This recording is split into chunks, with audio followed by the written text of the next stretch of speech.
யோசிச்சு பாருங்க, ஒரு மாபெரும் ரிஷி கிட்ட இருந்து உங்களுக்காக ஒரு நேரடியான, அவசரமான உத்தரவு வருது.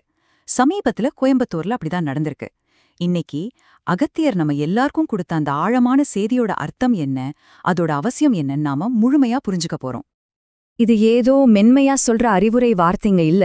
இந்த ஸ்லைட்ல நீங்க பாக்குற மாதிரி இது ஒரு அவசர உத்தரவு. அகத்தியர் சொல்ல வர்ற விஷயம் ரொம்ப ரொம்ப முக்கியமான ஒண்ணு. அதனாலதான் இது வெறும் பரிந்துரையா இல்லாம நம்ம ஒவ்வொருத்தருக்குமான நேரடி கட்டளையா வந்திருக்கு.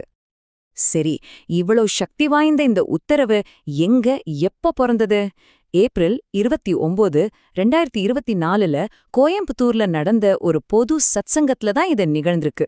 அங்க கூடியிருந்த தன்னோட எல்லா சீடர்களுக்கும் அகத்தியர் இந்த அறிவுறுத்தல நேரடியா கொடுத்திருக்கார். அதோட முக்கியத்துவத்தையும் எல்லாருக்கும் தெளிவுபடுத்தியிருக்கார். இந்த கட்டளையோட அவசரத்தை நாம புரிஞ்சுக்கிட்டோம். இப்போ வாங்க அதோட இதய பகுதிக்கு வருவோம். அகத்தியர் நம்ம எல்லாரையும் தினமும் எடுத்துக்க சொல்ற அந்த புனிதமான உறுதிமொழி அப்படி என்னதான்? எல்லாத்துக்கும் மேல நம்ம வாழ்க்கைய மாத்தியமைக்கிற சக்தி அதுக்கு எப்படி இருக்கு?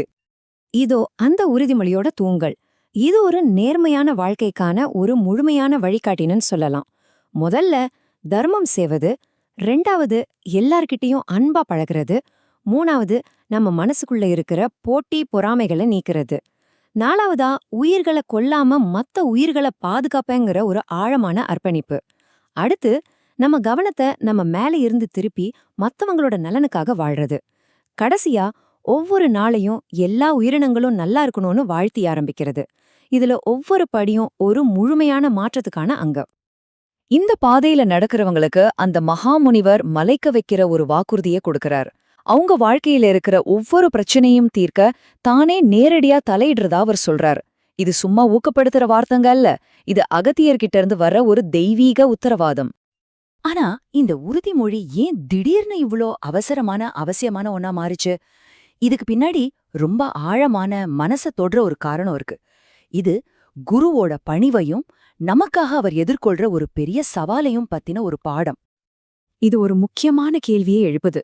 அகத்தியர் மாதிரி ஒரு பெரிய ரிஷி தன்னோட சீடர்களுக்கு உதவணும்னு ஆசைப்பட்டா அவர் படைப்பு கடவுளான பிரம்மா கிட்ட போய் அவங்களுக்காக பேசணும்.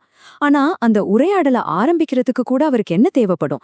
அந்த தெய்வ சபையில அவர் எது வச்சு நமக்காக பேசுவார்? பதில் ரொம்ப சிம்பிள், ஆனா ரொம்ப ஆழமானது. புண்ணியம். ஆமாங்க, நாம செஞ்ச நல்ல காரியங்களோட மொத்த பலன்தான் அது. அதுதான் ஒரு பெரிய ரிஷிக்கு கூட நம்ம சார்பா செயல்படுற சக்தியை கொடுக்கிற ஒரு ஆன்மீக மூலதனம்.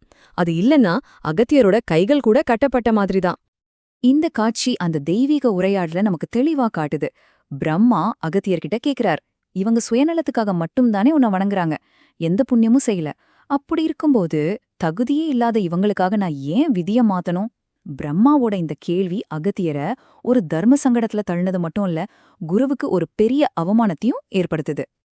அகத்தியரே அவரோட வார்த்தைகள்ல சொல்றாரு, யான் தலை குனிய வேண்டியதாயிற்று அப்பனே. ஒரு நிமிஷம் அமைதியா யோசிச்சு பாருங்க. நமக்காக நம்மளோட குரு பிரம்மாவுக்கு முன்னாடி வெட்கத்தால தலை குனிய வேண்டியிருந்தது. அந்த அவமானத்தோட தருணத்திலிருந்து தான் இந்த தீர்வு பிறக்குது. நாம முன்னாடி பார்த்த அந்த உறுதிமொழிதான் புண்ணியத்தை சம்பாதிக்கிறதுக்கான நேரடி பாதை. அது நம்ம கவனத்தை சுயநலத்திலிருந்து திருப்பி ஒரு புனிதமான கடமையை நோக்கி நம்மள வழிநடத்துற ஒரு சாவி. இந்த ஸ்லைடு 2 பாதைகளையும் எவ்வளோ தெளிவா ஒப்பிட்டு காட்டுது பாருங்க. ஒரு பக்கம் சுயநலம், அது புண்ணியம் இல்லாத நிலைக்கும் குருவோட அவமானத்துக்கும் வழிவகுக்குது.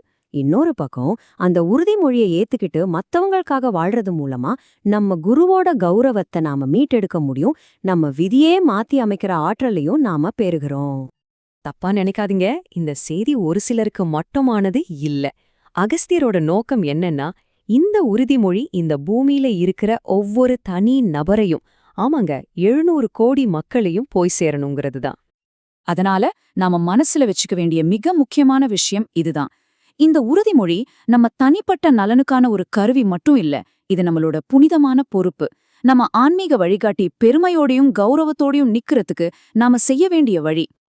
சரி, இந்த விளக்கத்தோட முடிவுக்கு வந்துட்டோம். இப்போ உங்களுக்கான ஒரு கேள்வி. இந்த உறுதிமொழியை ஏத்துக்கிட்டு அதோட வழியில நடந்து உங்க குருவோட கௌரவத்தை காப்பாத்த நீங்க தயாரா இருக்கிறீங்களா? இது நீங்க ஆழமா சிந்திக்க வேண்டிய ஒரு விஷயம்.